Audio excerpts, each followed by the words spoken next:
Está Leandro Santoro, que es dirigente del Frente de Todos y diputado nacional del Frente de Todos. Gracias por atendernos, Santoro, muy amable. Por estar acá. Bueno, la pregunta que nos hacíamos, no nos vamos a meter acá en la discusión de Milei y demás, que es una discusión en todo caso que está teniendo Juntos por el Cambio, digamos, con el espacio libertario. Pero la pregunta que nos hacíamos, lo escuchábamos más temprano al presidente, es ¿hacia dónde va el gobierno de Alberto Fernández? ¿Cuál es el distintivo del gobierno de Alberto Fernández? Porque uno veía el gobierno de Macri, tenía un distintivo. Uno veía el gobierno de Cristina, tenía un distintivo. Digamos, un objetivo, si se quiere. Después, más allá de que salieron... ¿Cuál es el sello de Alberto Fernández? Uno ve que por un lado está la interna, pero también hay contradicciones propias, lo que se llaman errores no forzados o errores propios del presidente, que un día dice una cosa y otro día dice otra, ¿no? Mira, el sello distintivo es la recuperación económica. Son las políticas de cuidado que se dieron durante la primera etapa de la pandemia. Es la política de recuperación de la industria, el plan de salvataje de la industria más importante de nuestra historia. Es la recuperación de más de 10 puntos sobre el Producto Bruto Interno, la disminución de la desocupación, la creación de puestos de trabajo, el aumento de la recaudación, el aumento de la capacidad instalada de la Argentina y la protección social.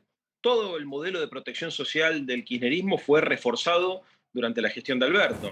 Las becas Progresar estuvieron cobrando este lunes, creo, 9.000 pesos del bono que se dio como política de ingreso y de refuerzos. Lo mismo sucedió con la asignación universal por hijo, los potenciar trabajo, todos los programas de transferencia monetaria que funcionan como un paliativo a la crisis global que estamos viviendo, es otra característica del gobierno de Alberto. ¿Por qué si ese fuera efectivamente el norte, ¿no? El rumbo del gobierno de Alberto Fernández, está actualmente en un programa acordado con el Fondo Monetario, que sectores del kirchnerismo dicen que es más del Fondo Monetario que del propio gobierno? Pero si ese fuera el norte del programa económico de Alberto Fernández, ¿por qué entusiasma tan poco a la mayoría de la sociedad? Y cuando hablamos de la mayoría de la sociedad, hablamos del 70% de los argentinos o más que dicen dentro de un año vamos a estar peor. Y ahí no solamente está, obviamente, el votante de Milei o el votante de Juntos por el Cambio, sino una parte relevante del votante de Frente de Todos. Mira, Maxi, nosotros entramos a la pandemia con 54% de inflación, heredada de la gestión anterior, con una caída del Producto Bruto Interno de 4 puntos de los últimos 4 años, con una desocupación de casi 10 puntos.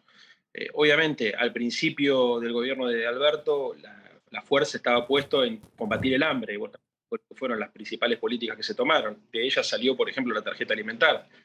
A los 99 días viene la pandemia, obviamente eso contrajo la actividad económica, permitió contener la inflación, pero se empezó a deteriorar el poder adquisitivo del salario. El gran desafío que tenemos pendiente es recuperar no solamente el empleo que se viene recuperando, sino recuperar el salario en el marco de trabajo de calidad. La distribución del ingreso tiene dos mecanismos para hacerse. La primera es la que se da a través del empleo y la segunda es la que se da a través de la participación del Estado. Tratamos bajo todos los instrumentos que teníamos, a pesar de que tuvimos que renegociar una deuda externa de más de 100.000 millones de dólares, de fortalecer todas las partidas de gasto social para evitar que la gente caiga a la pobreza o que siga cayendo a la pobreza en un contexto mundial. No, está bien, pero a ver, todo eso que lo hablamos acá con Sheila Bilker, puede funcionar como justificativo de por qué la situación es tan compleja para el oficialismo en una parte del electorado, el propio votante del oficialismo. Pero lo que yo estoy planteando, ¿por qué ni siquiera el votante del Frente de Todos tiene una expectativa de que Alberto Fernández va a sacar la situación de la crisis económica o de la inflación o que va a resolver los problemas de la gente que no llega a fin de mes? Digo, eso se ve claramente en todas las encuestas, donde evidentemente no hay un 70% u 80% de votante antigobierno, sino parte también del votante del oficialismo. ¿Eso responde por el discurso muy negativo de la vicepresidenta o de dirigentes del kirchnerismo o hay algo más? Yo creo que las expectativas pre-pandemia cambiaron muchísimo. Ahora, es lo global lo que vos estás describiendo. Fíjate lo que le está pasando a Boric en Chile. 2 meses de gobierno cayó 20 puntos. El conflicto político que hay en Perú, todo atomizado, absolutamente fragmentado. la discusión que se está dando en Colombia. En casi todos los países de la región, los gobiernos que iniciaron con una impronta redistribucionista tuvieron la dificultad que enfrentar la pandemia con pocos recursos y además enfrentar después el aumento de los commodities, el precio de la energía que se dio como consecuencia de la invasión de Ucrania. Entonces, la verdad, el contexto es sumamente complejo. El mal humor social se entiende, el hartazgo se entiende, incluso se entiende ciertas políticas de ese hartazgo y de ese malestar. Pero el camino, mira, no es mágico, no hay soluciones mágicas. La única alternativa que nosotros tenemos es insistir con el modelo de desarrollo. La Argentina tiene una potencialidad enorme. Hay 3 cosas que le podemos vender al mundo en este contexto, que son alimentos, minerales y energía. El mundo, lamentablemente, por esta guerra está demandando eso que la Argentina puede vender. Creo que es una oportunidad de oro para poder llevar el país hacia el desarrollo definitivo. Y en eso creemos que hay que poner el esfuerzo. El Estado se tiene que poner a articular y a trabajar para generar proyectos de inversión pública y privada que mejoren la competitividad de la economía y mejoren la calidad del empleo. A ver, Carlos, tienes una pregunta para Santoro. No, yo sigo sin entender, Leandro, las contradicciones del gobierno, ¿no? Un poco lo que planteaba Maxi. Más allá de los títulos que obviamente todo el mundo está de acuerdo en salir de la pobreza, en que todos los argentinos vivamos mejor, en que se desarrolle la economía, en esos todos los espacios políticos están de acuerdo. Ahora, con temas puntuales que hacen a cómo llegás a ese objetivo. Por ejemplo, en política internacional te plantean un día una contracumbre, que evalúan una contracumbre porque no están de acuerdo con Estados Unidos, porque no invitan a Venezuela y a Cuba, y ahora pediría el presidente una reunión bilateral con Biden. Con el tema de retenciones, que voy a retenciones porque es muy importante en el total de las exportaciones, lo que implica el complejo agroexportador. Cierra con el ministro Domínguez que no van a tocar retenciones, con la anuencia también de los gobernadores que acompañan. Y después el mismo presidente es el que de vuelta saca el debate, lo saca su vocera, estamos de acuerdo con las retenciones, innecesariamente. Ni hablar el acuerdo con el fondo. Un gobierno que firma con el fondo y el propio espacio con más poder dentro de la coalición no le vota el acuerdo. ¿Cómo se explican esas contradicciones que son muy evidentes, explícitas y profundas dentro de una alianza que teóricamente debería actuar articuladamente? Mira, primero te quiero decir que tu pregunta es justa. Es justa y creo que es tan justa que deberían responderla los protagonistas. Cada una de esas posiciones que vos planteás salió desde la posición personal de algún dirigente y me parece que esas son preguntas que deberían hacérselos a ellos. Yo trato de ser coherente con mi línea de acción política. En segundo lugar, creo que hay que poner, para hacer un marco de justicia más inclusivo, poner también bajo la lupa el sistema político argentino. Porque fíjate que la mitad del programa estuvieron analizando las contradicciones en el bloque de la oposición. Bueno, estamos viendo efectivamente una fragmentación de la sociedad que provoca una atomización de la política y un debilitamiento del Estado. Me parece que hay que entender el conflicto en ese contexto. Y además que, como te decía recién, creo que también es regional.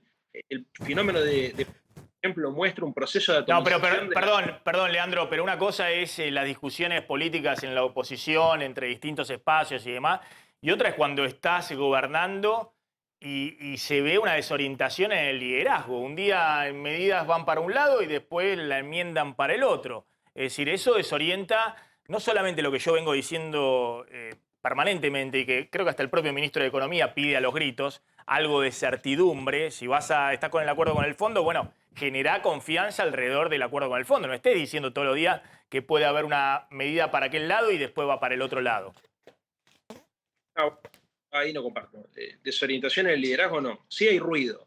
Hay ruido y hay ruido en la oposición y hay ruido en el oficialismo y cuando la oposición era gobierno había también ruido y es algo que yo creo que se está viendo lamentablemente en todo el continente como consecuencia de que los partidos políticos tradicionales se integraron. Incluso ahora se están entrando en crisis y en tensión las grandes coaliciones, que era lo que vino a reemplazar el bipartidismo, y hay una suerte de construcciones pequeñas y medianas de distintos dirigentes con acuerdos más inestables. Y eso es lo que provoca el ruido. El liderazgo no, porque en materia, por ejemplo, de política económica, los lineamientos con el acuerdo con el Fondo Monetario Internacional demuestran todo lo contrario. El liderazgo del gobierno argentino para imponer un programa económico que estaba dentro de su mirada de la economía.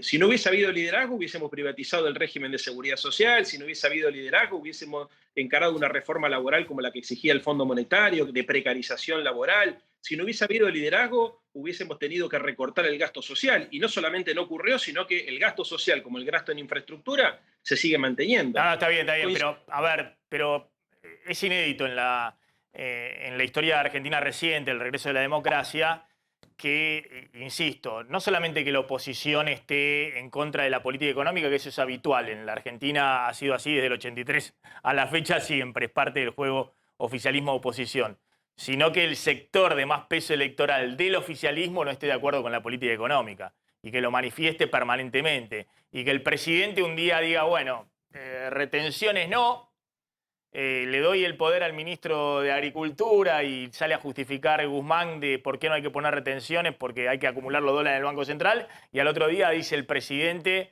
no, retenciones sí, sería la solución para resolver la inflación, pero no puedo enviar un proyecto al Congreso, digamos, idas y vueltas permanentes. Con Macri pasó lo mismo. Macri decía retenciones no y se fue retenciones y cepo. Porque el problema no está en las personas. Hay un problema en el diseño institucional de la Argentina. Sin partidos políticos es muy difícil articular coaliciones diversas. Entonces, uno de los problemas que yo estoy viendo que está teniendo el sistema, no el Frente de Todos, porque sería muy sencillo. Si vos crees que el problema es el Frente de Todos, bueno, seguramente mañana o pasado, cuando gobierne otro espacio político, vamos a ver que los problemas que hoy existen van a desaparecer. Sin embargo, yo creo que todos sabemos que hay algo endémico, que va más allá de la característica personal de los dirigentes del Frente de Todos, que tiene que ver con esto, con la necesidad de repensar instituciones que permitan sintetizar las diferencias en un marco de reserva. Yo recuerdo cuando era pibe, que el radicalismo tenía su convención, el peronismo tenía su congreso partidario, y ahí se discutían y se definían políticas estratégicas, se mataban adentro, pero salían y acompañaban todos juntos esa posición acordada. Hoy, por ejemplo, la oposición ganó la elección de medio término y al día siguiente se fracturó en 8 subbloques, Maxi. Entonces, francamente, digamos, es un problema endémico que me parece que deberíamos analizar en la profundidad de la demanda. Y la demanda es mayor profesionalidad de la política, mayor calidad, mayor transparencia, construir una democracia inclusiva.